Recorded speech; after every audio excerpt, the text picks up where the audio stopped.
Občina Slovenska Bistrica je v petek 18. junija v sodelovanju z območnim združenjem veteranov vojne za Slovenijo pripravila prireditev ob dnevu državnosti in 30-letnici osamosvojitve Slovenije ter v počastitev zavzetja vojaškega skladišča na Zgornji Ložnici. Slavnostna govornika na prireditvi sta bila predsednik vlade Janez Janša in župan občine Slovenska Bistrica dr. Ivan Žagar. Ob tej priložnosti so v parku pred občinsko stavbo odkrili tudi spomenika bratoma Jožetu in Ivanu Pučniku. Doprsna bronasta kipa sta delo akademskega kiparja in restavratorja Viktorja Gojkoviča. V kulturnem programu sta nastopila mešani pevski zbor in dramska sekcija Kuda Štefana Romiha Šrešnjevca. Celoten posnetek prireditve si lahko ogledate v četrtek ob 20. uri v oddaji Bistriški TV tednik s ponovitvama v soboto in nedeljo. Slovenec sem, tako je mati djala, ko me je dete pestovala, ko me je dete pestovala. Zatorej dobro vem, Slovenec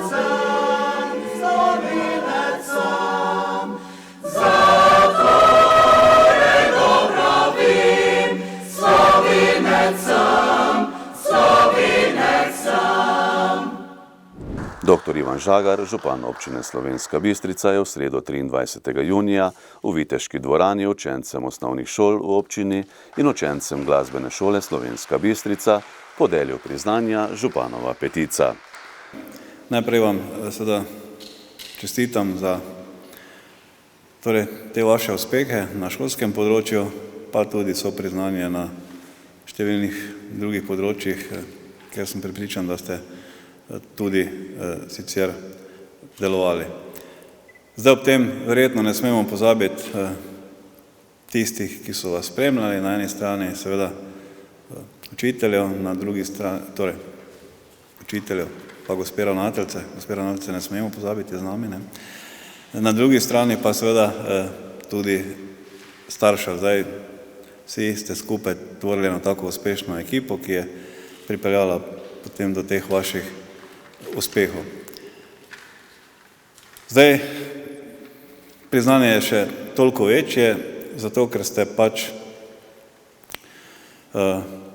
do teh uspehov prišli tudi v enih posebnih okoliščinah, ki nas že spremljajo več kot eno leto. Zdaj upamo, da bo se tudi ta epidemija oziroma pandemija izvenela.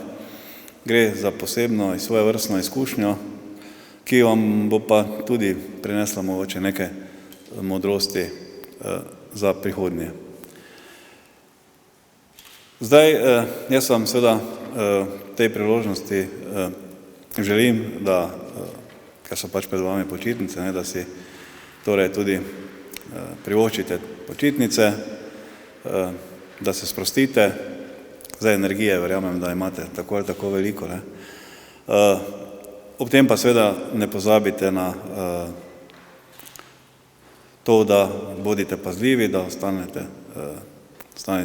bodite na varni strani. Pa še eno stvar, jaz mislim, da je tudi priložnost, da malo odstranite to elektronsko navlako, ne, tisto tipkanje. Ne bo nič škodilo, če boste malo to opustili. Zdaj po drugi strani greste vi pač na novo šolsko študijsko pot, na različna področja. Ob tem, kar vam seveda nudi naša družba, vam polagam tudi na srce, da izkoristite priložnosti, ki jih je kar veliko, da odidete tudi pogledati kaj preko meje v tujino, kako stvari tam potekajo. Ob tem pa seveda, da ne pozabite, od kod ste in da se potem pač tudi uspešno vrnete. Torej, še enkrat čestitka, priznanje za do zdaj opravljeno pot, tudi v prihodnje vam pa želim uspešno, tako na vaši šolsko, študijski in potem poklicni poti, kako tudi v osebnem življenju. Hvala lepa. Tokratna županova petica je bila že 31. zapored. Letos je županovo petico prejelo 109 učencev, 77 osnovnošolcev, 7 učencev glasbene šole in 25 srednješolcev. Županova petica je priznanje, ki se podeli učencem osnovnih šol v občini Slovenska Bistrica ob zaključku osnovnošolskega izobraževanja, učencem srednje šole Slovenska Bistrica po zaključenem letniku in učencem glasbene šole Slovenska Bistrica ob zaključku osnovnega glasbenega izobraževanja. Dijakom srednje šole Slovenska Bistrica bo župan priznanja podelil ob vročitvi maturitetnih spričeval v mesecu juliju. Občinski svet občine Slovenska Bistrica se je v sredo 23. junija sešel na 15. redni seji. Svetniki so potrdili odloka o delovanju tržnice in javnih površin v občini Slovenska Bistrica. Po skrajšanem postopku so sprejeli tudi odlok o spremembi in dopolnitvi odloka o ustanovitvi Sveta za preventivo in vzgojo v cestnem prometu občine Slovenska Bistrica.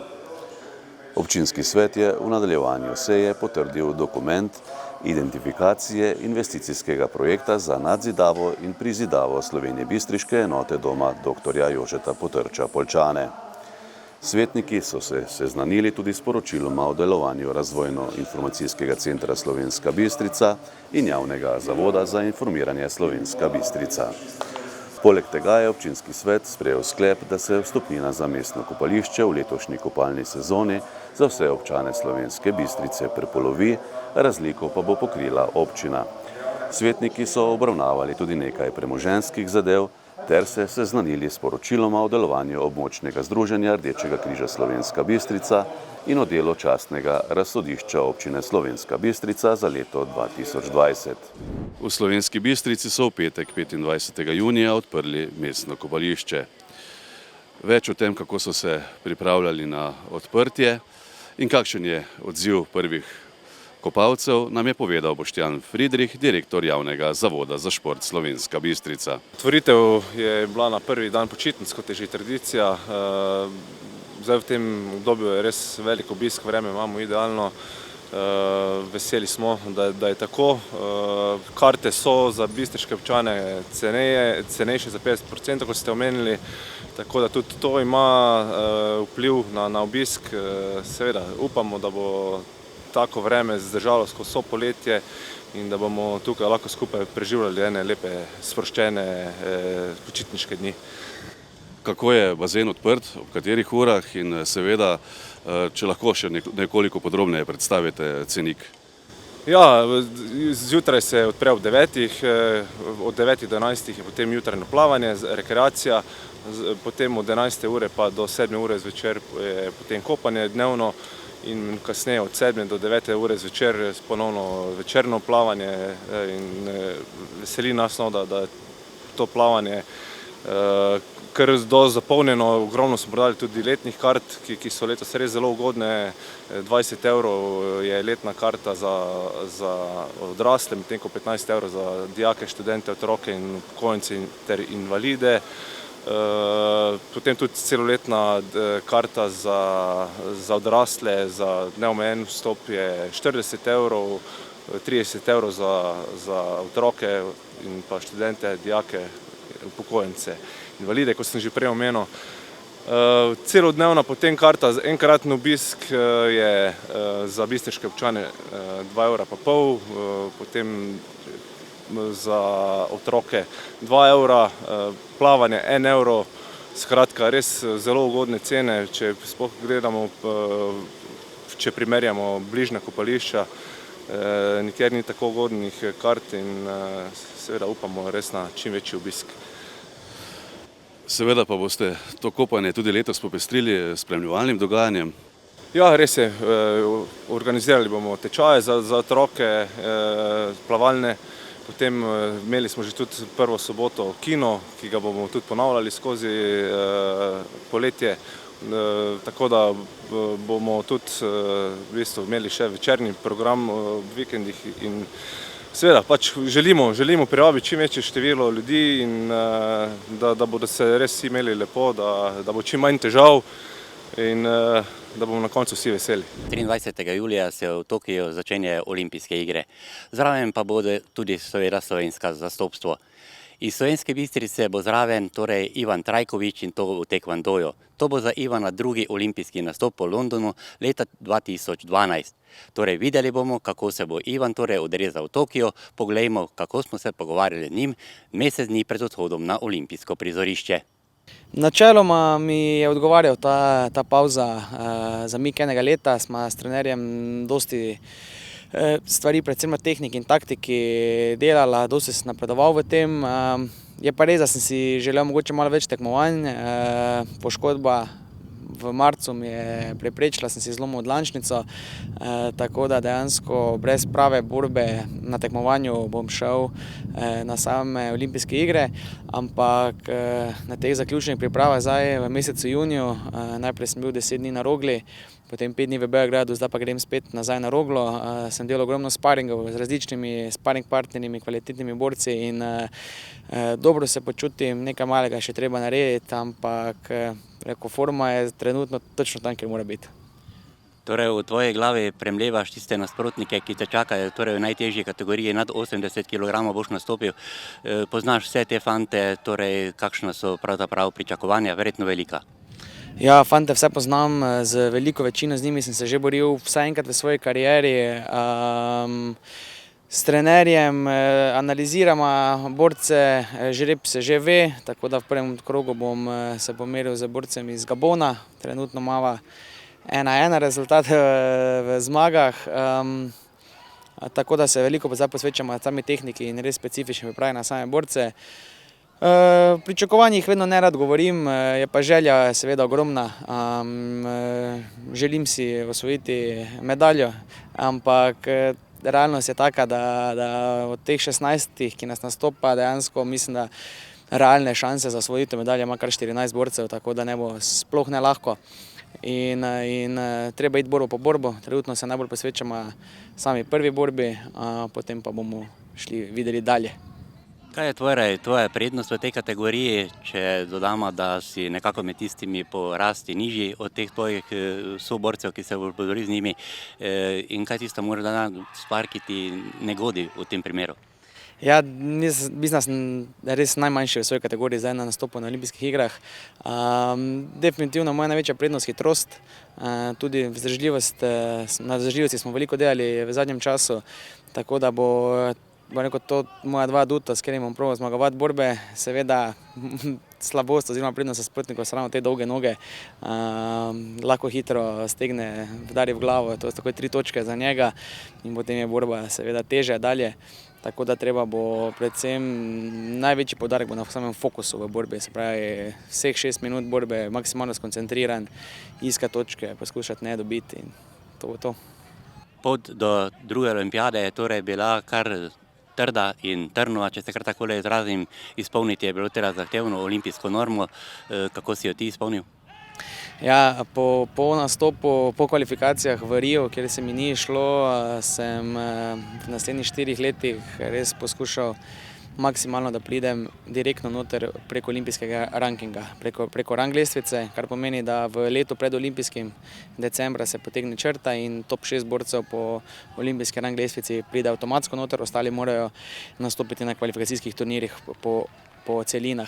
In bom rekel, bila so res dolga 4 leta, naporna 4 leta, ampak na koncu mi je uspelo, da sem osvojil to 5. mesto in da sem se lahko dobesedno zdaj v miru leto in pol pripravljal na ta olimpijski nastop, ker same olimpijske kvalifikacije evropske so bile sedaj komaj maja in verjamem, da bodo tudi ta dva borca, ki so se kvalificirali na evropskih kvalifikacijah, prišla dobro pripravljena, ampak vseeno bom rekel, kar se tiče nekega psihičnega stresa, pa tudi same potem priprave dalje, je zelo dosti bolj naporno, če imaš samo 2 meseca ali pa če imaš kar leto pa pol. Tako da sem zelo vesel, da mi je uspelo po tej strani in bom rekel, moče tudi samo to prednost, kar se tiče psihološkega priprave, pa tega je bila to za ta nastop. Tisto uvodno pozitivno tremo si torej doživel, kaj se tiče olimpijskih iger, že v Londonu. So pa olimpijske igre neki poseben dogodek? Ja, seveda so poseben dogodek, vse se vsaka 4 leta zgodijo, tudi medijska pozornost na olimpijskih igrah je ogromna in že samo zaradi tega to ne moremo obravnavati kot vsako drugo tekmovanje, čeprav načeloma nastop je enako na vsaki drugi tekmi, ne, borbe so, pravila so ista. Mislim, da jim bo ta izkušnja iz Londona ogromno pomagala sedaj na nastopu v Tokiu, takrat me je dobesedno rekel mladost nekako povozila in mi preprečila mogoče neke boljše uvrstitve, ampak sedaj grem na olimpijske igre neobremenjen, z veliko željo, z dobrimi pripravami za sabo in verjamem, da lahko posežem visoko. Slovenjebistriško enoto Doma dr. Jožeta Potrča Poljčane je danes obiskal minister za socialo, delo in enake možnosti Janez Cigler Kralj. Ob tej priložnosti je podpisal sporazum o sofinanciranju Doma starejših v Slovenski Bistrici. Pravkar smo z županom občine Slovenska Bistrica in z direktorico Doma starejših tukaj v Slovenski Bistrici podpisali pismo oziroma sporazum o nameri o gradnji dodatne infrastrukture za Dom starejših, po domače bi temu lahko rekli nadgradnji Doma starejših. S tem bodo pravzaprav povečali kapaciteto za dementne stanovalke in stanovalce in dejansko na nek način tudi po sodobnih standardih pripravili še dodatne postelje oziroma mesta v domu. Slišali smo, da že ob izgradnji doma so imeli vizijo, da bodo morali verjetno nekje v roku desetletja ta dom povečati. Dejansko so se ta predvidevanja uresničila in pravzaprav samo dom hodi svojo pot proti temu, da lahko odgovarja na potrebe po oskrbi starejših v Slovenski Bistrici. Ta nadgradnja bo speljana tako, da bo prihodnje leto nekje zaključena. Več lahko pove spoštovana direktorica o konkretni časovnici. Kot sem že dejal, je nadgradnja namenjena predvsem povečanju oddelka za demenco in je nekje v vrednosti okoli 4 milijone evrov. Moški pevski zbor Kulturno-umetniškega društva Rožmarin s Čerešnjevca je v torek 29. junija izvedel tradicionalni koncert pod Kostanji. Pod vodstvom Darje Belič so pesmi zapeli v Gradišču v Slovenski Bistrici. Zvečer se pa završki fantje zbero in na srca gredo. Pod vrhom med slivami kramček čepi, po poti mu gledajo okenca tri, za tretjim pa Katrica spi. Saj spi pa se precej zbudi, ko fantje svoj glas za ženo. V temi poskuša, skoz roženkrat skrita posluša, ker mamke boji se močno. A završki fantje nalašč prav glasno, po trikrat na vrh mimo kramka gredo, zdaj gredo. Završki fantje nalašč prav glasno, po trikrat počasi navzdol pripojo. Zakaj pa bi mladi ti fantje veseli ne peli in vriskali ne? Saj trtica sladke že jagode gre in Katrica v 20. leto. Zakaj pa bi mladi ti fantje veseli ne peli in vriskali ne? Saj trtica sladke že jagode gre in Katrica v 20. leto.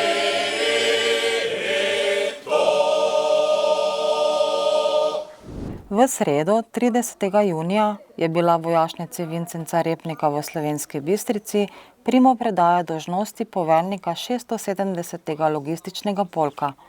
Poveljstvo 670. logističnega polka je od svojega predhodnika, podpolkovnika Francija Mogoliča, prevzel podpolkovnik Andrej Skodič. Danes sem z veliko častjo in odgovornostjo sprejel poveljevanje tako nad 670. logističnim polkom, kakor tudi nad vojašnico Vincenza Repnika v Slovenski Bistrici. Z veliko odgovornostjo zato, ker vem, kaj 670. logistični polk pomeni v logistični podpori celotne slovenske vojske in kaj pomeni vojašnica Slovenska Bistrica v lokalnem okolju. Lahko rečemo, da je 670. polk nastal iz 670. poveljniško-logističnega bataljona. Ta je v letu 2004, ko sem prišel prvič v to vojašnico, začel z vzpostavljanjem različnih zmogljivosti po projektu Skrb. Večina vas je bila takrat tudi že zraven. Takrat smo začeli z vzpostavljanjem poveljstva, tretje, rekli smo tudi zadnje, logistične čete, transportne čete, obeh skupin za kontrolo premikov, nacionalne skupine, enote prečiščevanja vode, učne skupine promet in logističnih čet. Lahko rečem, da nam je takrat uspelo, kajti tudi marsikatera zmogljivost je bila preverjena strani ocenjevalcev Zveze NATO. Po letu 2010, ko sem odšel na druge dolžnosti, tako na poveljstvo sil, generalštab in zadnja leta tudi v 72. brigado v Mariboru, lahko rečem, da ste bile mravljice prepoznane v vseh poveljstvih in enotah kot tiste, katere naredijo profesionalno svoje delo. Prav tako pa včasih naredijo tudi nemogoče. Seveda, vedno naredite tisto in naredimo, kar je naš moto, po najboljših močeh. Z vami sem tudi sodeloval pri več logističnih projektov že v preteklih letih. Podprli smo dneve Slovenske vojske v Rakičanu, Slovenj Gradcu, v najhujši zimi pripravljali tabor v Svetlem potoku za preverjanje kontingenta za Kosovo in nenazadnje v lanskem letu decembra smo na osrednjem vadišču Poček pripravljali pogoje za predstaviteljno streljanje, bojno streljanje z Bors Spike. V letošnjem letu, katerega polovica je praktično že za nami in ga je zaznamovala epidemija COVID-19, lahko rečem, da nam tudi v drugi polovici leta nalog ne bo zmanjkalo. Prva takšna je podpora predsedovanja EU. Tam bomo predvsem podprli z logističnimi zmogljivostmi. Potem različni prevozi na in iz tujine. Različna podpora, predvsem dveh glavnih mednarodnih vojaških vaj na ozemlju Republike Slovenije. In ne bomo pozabili tudi na vzdrževanje tehnike in prav tako ne na skrb za vsakega posameznika polka. Na koncu dovolite, da se zahvalim še dosedanjemu poveljniku, Franciju Moguliču. Z njim se poznamo že zelo dolgo, mislim, da vsaj enih 8 let, ko sem začel službovati na poveljstvu sil in vem, da gre za odličnega častnika. Prav tako pa je viden pečat, ki ga je pustil po bataljonu oziroma polku in pa tudi na infrastrukturi, tako na tehničnih skladiščih in tudi v vojašnici Slovenska Bistrica.